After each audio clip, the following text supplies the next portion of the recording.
It's an absolute pleasure to meet you. So good to meet you. Thank you. In this film, it's all about geekness, I think, and I consider myself an ultimate geek. I'm a geek too. Good. I was going to ask you, what do you consider yourself an ultimate geek of? TV and Okay. movies, Yeah. and award shows. My fiance teases me because she's like, it's weird. Like she's like, you're in this business, but you're still a fan of it. Sure. And I don't know how not to be. I don't know. I mean, I refer to the Oscars as the big show.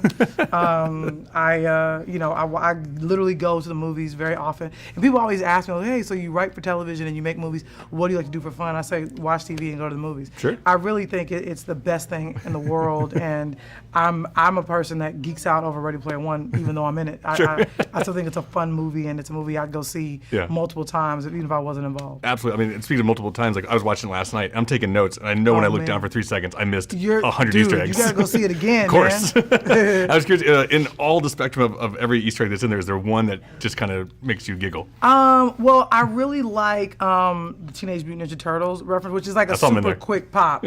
But I was, look, I was born in '84, so I grew up seeing the original ones, and I still like those movies. I think they're fun. I think they're cheeky. I don't think they take themselves too seriously. Yeah. And I think if you go back and rewatch them, they still kind of hold up. They're still not bad. Fun. So I'm happy that Steven paid a little homage to those guys. Yeah. I have to actually, just because that's a personal question, what's your favorite Ninja Turtle?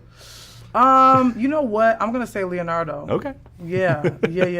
I'm a Raphael guy. That's a good question though, because very few people, remember like the colors of the band and all that kind of stuff. Of course. So, they were all red in the comic books, though. They were all red in the comic books? Mm-hmm. I didn't know. Well, maybe that's smart to change it up for the movie, so we can differentiate. There you go. It was like red, purple, blue, and green. I think. No, it couldn't have been orange. Green. Orange. Yeah. To go to blend in. Michelangelo. Come on, that's right.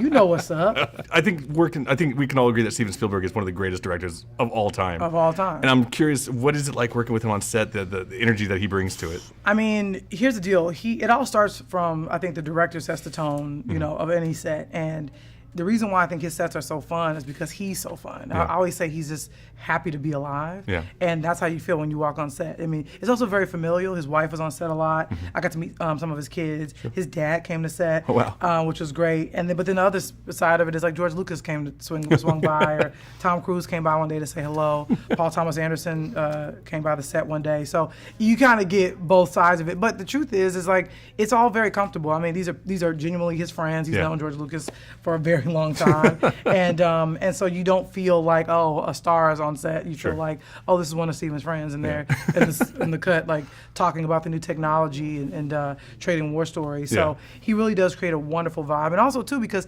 most of the people that were on our crew, he's worked with for like literally decades. Sure. I'm not exaggerating. No. So there's a wonderful shorthand amongst him and his crew, and we just sort of felt like we were part of the family, which is really nice. Yeah.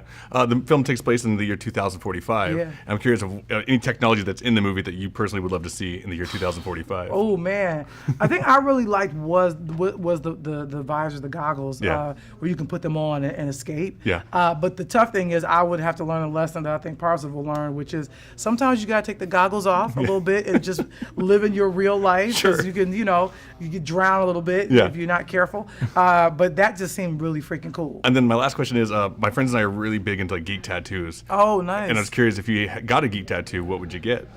Here's interesting because this is a real thing I'm thinking about getting. In The Lion King, there's a villain. Sure, the villain Scar. is Scar.